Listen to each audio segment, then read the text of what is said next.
Welcome to your best post show ever, brought to you by the folks at Twisted Tea. Unfortunately for you, I have found Steve Matthes. YouTube loves you, man. Shout out to Billy Grotto. Yes, thank you for the support of the show. I asked you if you like iced tea. You said Canadians. I'm not an iced tea guy. I like the booze in it, but I'm not an iced tea guy. Well, we could help you with the booze part. So, Jason Weigandt, Steve Matthes going to wrap this show up with the thanks to Twisted Tea. We'll be over at the rig in a little bit. Hey, Eli Tomac has won a race again. You know, it took forever. I think I pissed him off a little bit in the post-race stuff. I said, finally, you've won an overall. And he just started laughing and made eye contact with the PR guy.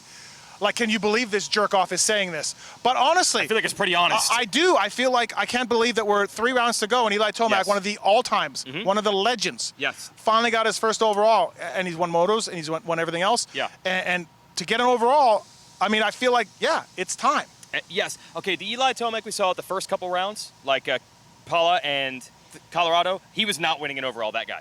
No. Really, since High Point, he's been really good. It's just amazing that it took like 8 more races for him to finally win. Yeah, he was great today, though, man. He really, I felt like the old Eli Tomac came up, like he caught Dylan there. He went by him, right? Yeah, and kind of stretched it out. And first moto, he hung right in there. Yeah. You could tell the second moto, when he was behind Red Bull KTM's Cooper Webb, he was like, get out of my way, Cooper. Like, you know what I mean? Like, couldn't get behind him and was like very angry, which to me is old Eli.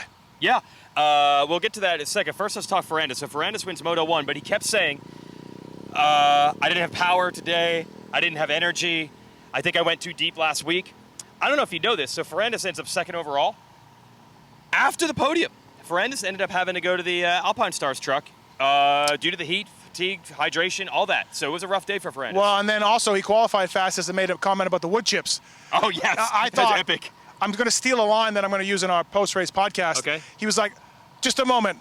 I have something to say. And I was like, oh, he's going to donate money to charity. Waverly. Yes, here it comes. The track people, stop with the wood chips. And I'm like, oh, there goes it. Yes, for the love of humanity. Yeah. I have a charitable cause. Let's get the wood chips off the track. Yeah, so, but that makes me think he wasn't stoked all day, kind of, you know what I mean? Like, just not his day. But even he's riding as well as he is, it is his day, even though he's not 100% stoked. Right, so he gets second overall. He did have to visit. I think he's fine in the end, but that's how much the heat and humidity got to him. This was a scorcher. Last week was bad. This was even worse, I feel. We're sweating profusely right now, as you can see. It's the worst one of the year for sure. A couple guys pulled out due to the heat. Kay Clayson. And so, you know what I mean? It was definitely tough for guys out there. Yeah. I just finished doing post-race interviews like you did, too. And, yeah, this one was a scorcher. I mean, I was fine. I was in air-conditioned announcer's tower all day. You were in air-conditioned TV booth. So we had a great day. Okay, 2 other riders to talk about. Cooper Webb. Okay, you want to talk about finally a win for Eli Tomac? Finally a podium for Cooper Webb. Rode great. Yeah, it was aggressive. Got to the front. But I feel like, and again, not to slam on Coop here, we're missing a lot of guys. We are. What he did today was what he's been doing, getting starts and fighting. Yeah. He just didn't have as many guys to go through as usual. But he did in the second moto. He battled Ferrandis right down to the end. Obviously, Ferrandis was struggling, but he almost got him back. Yep. And he held off Roxon and Sexton. Good point. It's better. Yeah, it's better. Oh, no, hey, listen, a third overall for Cooper Webb is as good as a win right now. So good job to him. It is funny to watch. You said how Tomac got mad. I mean, he's just so darn crafty. I mean, he wasn't riding dirty when Tomac was behind him in Moto 2, but it was just like, oh, I know you're going to go outside here. I'll meet you out there. Yeah. Oh, I know you're going to go inside here. I'm just going to magically be on the inside. Yeah, it was good, right? And I also like Dylan Ferrandis giving Coop the old, hey, my bad. Yeah, You know, and for hitting him in that one turn, like, sorry, bro. You got to love to see that. That was in Moto 1. Yeah. Okay, so Webb on the podium for the first time. No, that was Moto 2. Is it Moto 2? Moto 2. That's where he passed him in Moto 2. Yeah. Yes. Was Webb motivated by some announcer you are? Yeah, I don't remember. Is Webb motivated by any comments from you? Did that motivate him? No, that was last week. I was told that was last week. I don't recall this week being any motivational comments, I believe. Okay. You never quite know where you stand with these guys. No, absolutely. But I think I'm good. Absolutely. I talked to Webb this morning. I'm good with him. That's all I know. Yeah, I did not talk to Anderson at all. No, that's not happening. No. That's not happening. Team Fried knows this. Last guy to talk about at 450s, Cody Schock. Unbelievable. Sixth now. Hey, this thing just keeps getting better and better, right? Like, dude. His endurance is great, his speed is great. And again, we're missing some guys, but who cares? You know, like, he just keeps getting better and better. And, you know, honestly, he's running out of ways to describe his season, right? Like, I'm asking him, I'm sure you're asking him. Yeah. He's like, this is great, and he's just beaming and laughing. Because it's just house money for him at this point. Yeah, he's the happiest guy. I said, look, everybody's tired and wants the season to end. You wish you could keep going.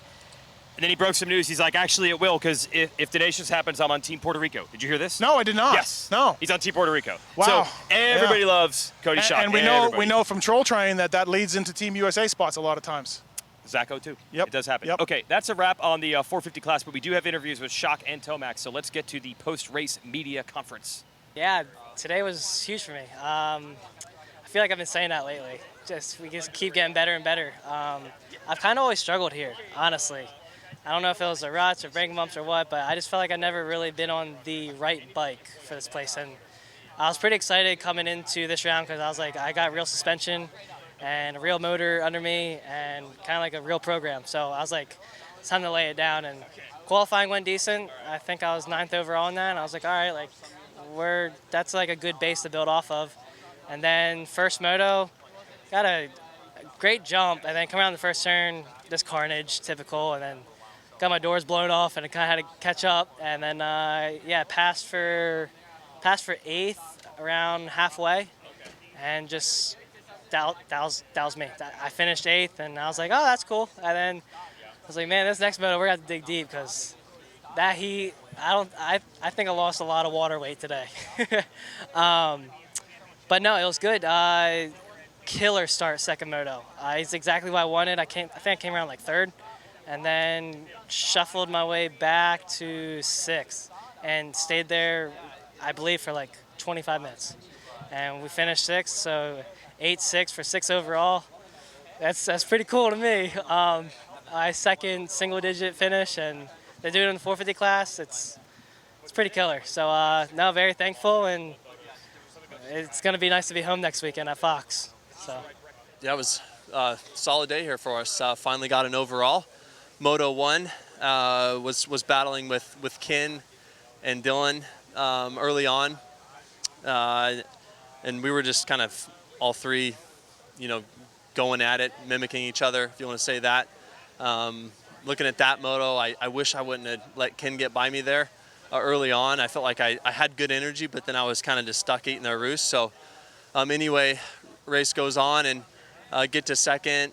Made one push at Dylan, and then got stuck behind a lapper, and that was kind of it for that moto. Got a little bit out of touch. Go Moto 2. Was a little bit farther back on the start, but then made some good moves around turn 2. Got in there, got in behind Cooper, and was just like it was go time for me. I was like, it's time to go. We need to get this done. I was in a good position that way. The track was just a track for me today, so I got into the lead and went for the sprint. Kind of broke away there, and then just basically managed at that point. But it was a big day for us. We haven't had an overall this year, so round 10, better late than never. Okay, we're over here at the Twisted Tea HEP Suzuki Truck. We don't have Max Anstey this weekend. He had COVID. This man cannot be hurt by any sort of illness or injury at all. I had COVID. Oh, you did? I beat that, dude. I mean, you're a brick. I'm here, not racing. That's it. What could hurt this guy? Yeah. Hey, you had good memories from this track. Yeah, I guess it's motocross. It can happen. I'm just kidding. You had good memories from this track. Podium last year. Last year, I got 1-3-4 for 3rd overall. So I was actually stoked to come here. Mm-hmm. Honestly, I don't ever ride here, but as soon as I rode here today, I felt like I was at home. That is so weird. You told me yesterday, outsides. It's just like some of those races, man, like last year, like you get a podium, you never forget where to go. You never forget the track. You just know like the back of your hand. Yep. So did it translate today? Obviously, a podium in the 450s is pretty tough because you have to beat Cooper, Webb, and Ken Roxon. We don't. What was it good? Today was pretty good. I got 9th overall, so for this class it was good. I'm pumped on it. Being the top 10 for me and this team, and it's really good. Bike's getting much better, and I'm getting better. So I want to be up front more, but you just got to take what you get, and learn from it. Do you remember where you were in Supercross at times? Yeah, exactly. Yes. So this is way better than that. Yeah, let me see. Is that the yeah, you're actually, yes. Sun's in your eyes. So I got This is beautiful. This is beautiful. All right, Hartranft. We'll see you at the your other home race because you don't live too far from Fox Raceway. Yeah, but that track's like, it's so different. Do you remember the first round? How gnarly it was? I was there. Yeah. It's not the same. Like people are like, oh, you got advantage. You don't have an advantage. It is so different. But from the during the week. I mean, it's easier because we live like 30 minutes, which is great. But the track's way different. Remember we used to hang out with your guy Seth Rarick was your trainer. Yeah. And Jacob Look at- Hayes was Yeah. like your teammate. Yeah. Hayes is like an agent now. I And think Seth he's Rose, a working for team Wasserman manager. or What is something. going on with these guys? They've turned Yeah, all corporate. look at Seth, dude. It's crazy. Like, I used to live with him for like 3 years, and for me to see him in this position it doesn't blow my mind. It's just I try to explain it to him, like, and he's like, "What do you mean?" I'm like, "Dude, I'm like almost like your little brother. Like, it's just weird to see, you know." But I'm obviously very happy for him. Whatever. We don't talk as much, but he's still got a piece of. I'm in his heart still, so it's all good. I knew it. It's just cool to see good things happen to people that we like. Exactly. All right, thanks, Brandon. Let's chat a little bit about Thank the you, 250 guys. class today. All right, good stuff. Brandon Hartranft, we don't expect more than about 8 words, so this is like an upgrade. Well, he was on last week's Weege show, right? I believe. Was he not? The Jersey people? Yeah, we had to So- bring him in. He was like their guiding That's light. 2 in a row for Hartranft. Yes, Good job. That's right. He's like their guiding light. The Yeah. Jersey people look Yeah. up to him. 250 class. We've been waiting all year for something to break, someone to get momentum. Okay, slightly at midseason, it was definitely going Justin Cooper's direction, but I feel like today was the first real, we got a problem. Someone is taking control. Jett Lawrence, absolutely dominant today, and a bad day for Justin Cooper. Yeah, I thought that the whole thing would be we got a problem for Jett Lawrence, the way it was trending. For sure, But at Cooper mid-season. couldn't take Oh, yeah. advantage of that, as you've talked about a few times. Yep. And so now, I don't think Cooper was feeling 100%. I think he was a little under the weather. Jett was amazing from the first lap of the first qualifying session. Generational, some would say. Generational level, yeah. And he was there was no doubt that Jett Lawrence was the best guy here today. Yeah, because Justin Cooper's the qualifying master. When Jett Lawrence is putting 3 seconds on everybody in the first session, a second and a half in the second session, you kind of know at that point there's nothing you're going to do. Jett's a kid. He's not that smart, but he told me that his 3 laps were better than anybody else's in the second session. His best 3 laps were better than the next guy. Yeah. Like, I haven't checked that, so I'm not saying that's true. Yeah. But wow. Like wow. He put in 3 laps better than anybody else. There are some Yeah. days, as you say, you just got to tip your visor. Yeah. There's nothing Yeah. anyone was going to do. Ferry had a lot of those days, and so I've been there. Yeah. Did he tip the visor? Or they tipped the visor to him? We tipped the visor to Ricky. Okay, Yeah, Ricky, yeah, yes. yeah. Okay, so Jett Lawrence wins. A bad day for Justin Cooper, I'm assuming. Illness? It That's what just I wasn't heard. good, Yeah, dude. yeah, it wasn't Okay. great. 4-4. Yeah. You know what? Honestly, for the day he had, Yeah. to get third overall was almost a bit of a victory, right? I mean, 4-4 for third, yes. I felt like he wasn't the third best guy here today. I felt like J-Mart was better. I felt like Shimoda was better. Great. RJ had a bad first Yeah, moto, but RJ great was moto too. right. So I feel Yep. like he wasn't really the third best guy here today, but third overall. Okay, so, hey, there's pressure on Jett now to deliver this title, but honestly, I even asked him, do you think he knows what pressure even is? Like, literally, the dictionary definition, does he even know the word? I don't think he understands it. He's 18. He's a doesn't millionaire. He's got everybody loving him, and he's Yeah, going to dude. be in this class for so long. No. Yeah, I don't think he he's cares. 11 up, going to a track he won at 3 months ago. Yeah, and last year. And last year. Yeah, Yeah, dude. I absolutely feel like he'd be great. Can we talk about J-Mart real quick? Oh, bummer. Bummer for J-Mart. That was an amazing charge, and I was Yes. looking forward. I was RV rubbing my hands together, Okay. thinking about that battle that was going to commence between Jeremy Martin and Jett Lawrence. That was going to be great. Heal up, J-Mart. We'll see you next year. Yeah, he broke his wrist all the way this time, so he's done for the year. So that's fewer guys to Is steal that official? points. Yeah, Ashley Randall reported it Oh, on the okay. show. Yeah, All they right. weren't messing around. Derek, the mechanic's like, we're done. Yep. So that's it for J-Mart. That really changed up the 250 class. And Joe Shimoda. You know, there are some people who were on the fence about Joe Shimoda's talent, potential. Some people that were like, I don't see it. I'm not Right, sure it's there. right. Some people. Yeah. He has been very good. Some people have been proven wrong. They have been, I think. Yes, yeah. they I have mean, look, been. he got a third at Southwick in a moto, right? Yep. And now this week, second overall 2-3, with yeah. 2-3. Yep. Great job by Joe Shimoda. Yeah. Yeah, he I felt like he'd hit a bit of a lull a couple races ago. I agree. Because we'd seen some better speed from him earlier, but yeah, he's back and doing great. And if you're Mitch Payton, you got to be happy. Like, this kid went on your team as a tryout, and now Yeah. he's getting podiums outdoors. So good job for Joe. I love the interaction between Jett and Joe Yeah, they're early great. in the moto. They're buddies, right? So I love that part of it also. That was cool. Yep. We got those guys in the press conference. Let's talk to them. Qualify 1. I know the track already. I raced a year ago, and then I was able to qualify P2, which was good. And then I kind of kept that flow for the next one in P4. Qualified to the race P4 and started out the day good, a good pace and in a good mood. And first moto, okay start, around 7 or 8.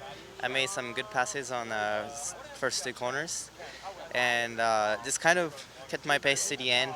And a few guys went down, and then ended up in P2. So a good first moto.